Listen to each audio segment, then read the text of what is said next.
On the screens up here, we have a picture of the original old church from Assumption. It was, of course, built in 1914 from a used building. It came from St. Adalbert's from around 1881 is when St. Adalbert's began, and that church was originally constructed, but when they built the present St. Adalbert's, they dismantled the old church and brought it up here in 1914 and began what is now Assumption Parish.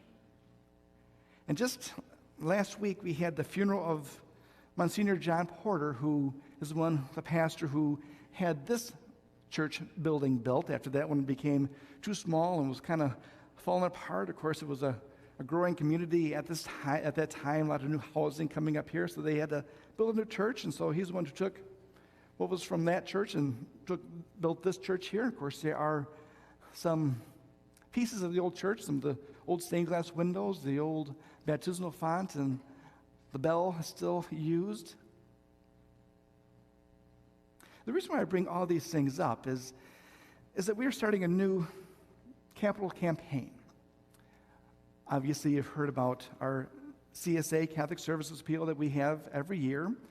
Our responsibility to the wider church to help support the work of the bishop and the diocese, help to train future priests, and the work of the Holy Father, and to help to advocate in Lansing and Washington, D.C. So we certainly have a responsibility to help in that work. And of course, we have our annual CSA, Catholic Services Appeal. But this year we're asking for you to be especially generous.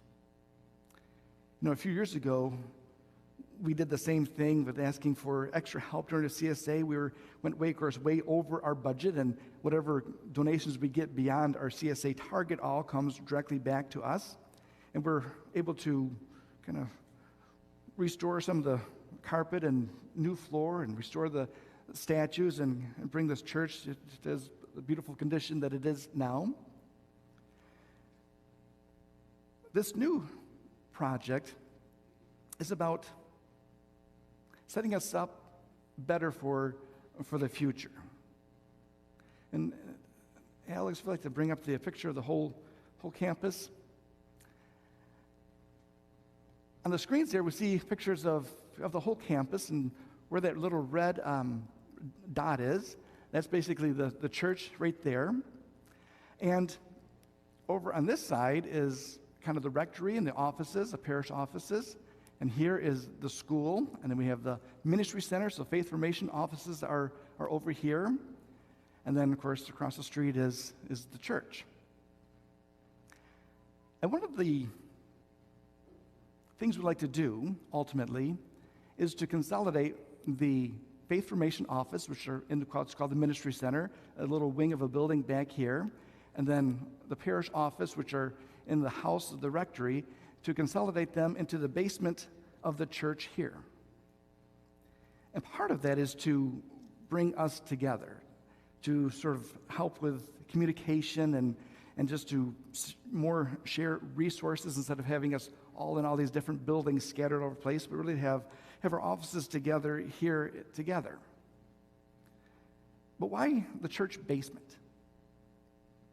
One of the reasons is because simply it is there. And that's why we're calling this project Building on a Firm Foundation. Is we're not building any new foundations. All the plumbing is there. We don't have to do anything with restrooms. We're not adding more roofs that need to be replaced 20, 30 years later. We're not adding more square cubic feet that needs to be heated that's already being heated downstairs. And so we have a lot of space down there that is not being used very well, mostly for storage.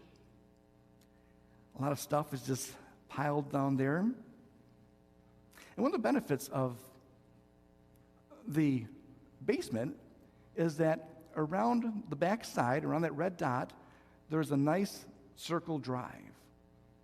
So for anybody who needs a wheelchair or a walker or a cane, they can just drive around and get into the offices almost immediately.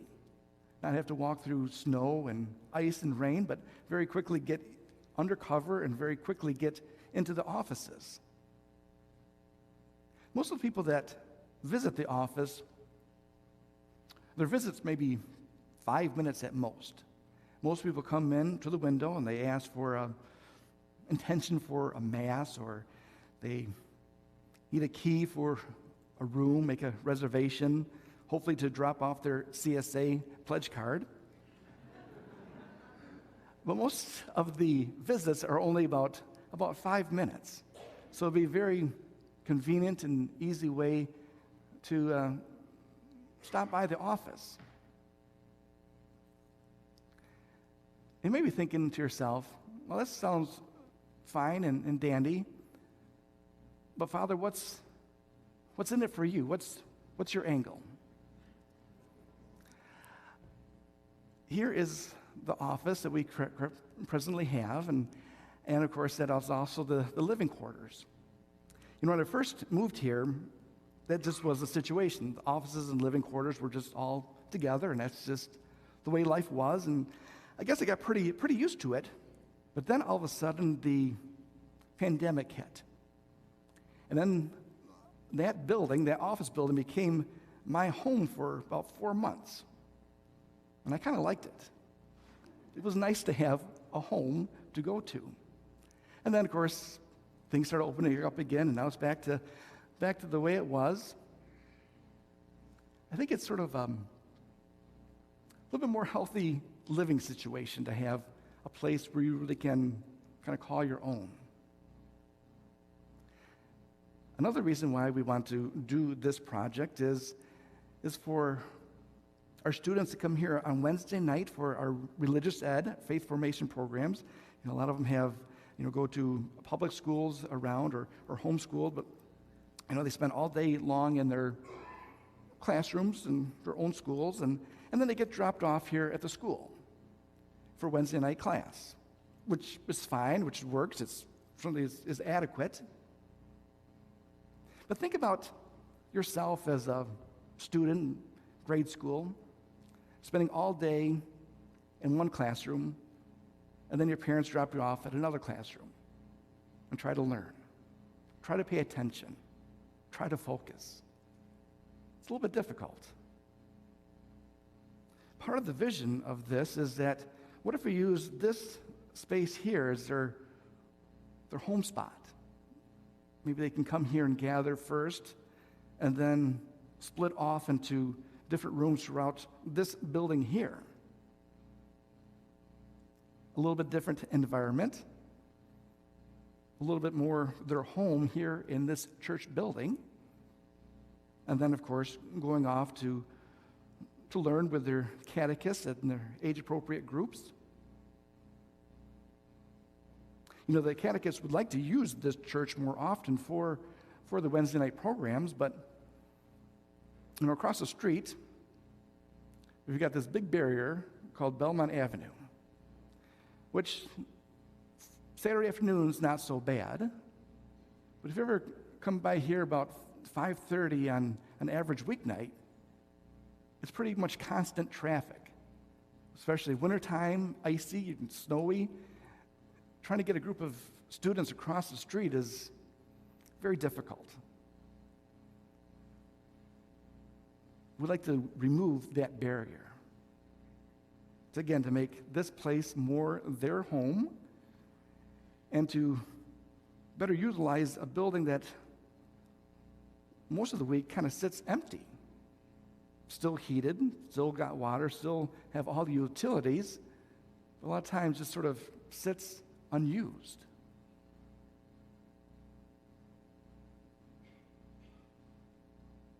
So again, we're calling this project Building on a Firm Foundation. And I'm asking you to be generous, to really pray about this. We do have our CSA cards available. I invite you to take those home with you and pray about them this week. We've been given a great gift here at Assumption.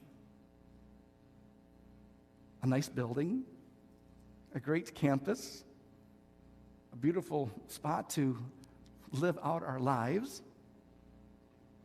but also we are given the gift of lots of young families. And how really good that is. It's a sign of life and of growth. And I think we can serve these families better.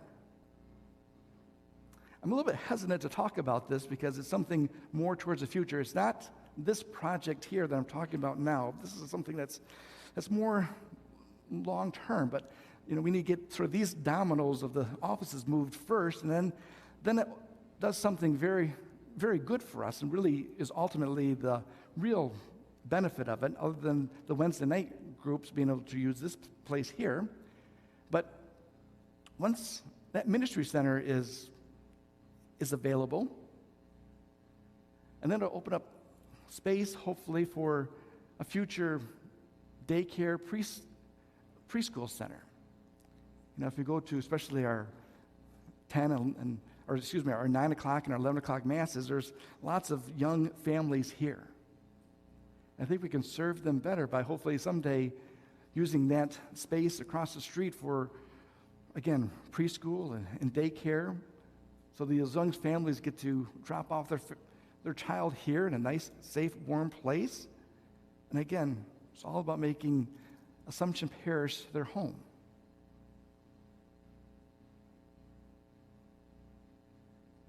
I need your generosity. This is a very good, lively place. We have a lot going for us.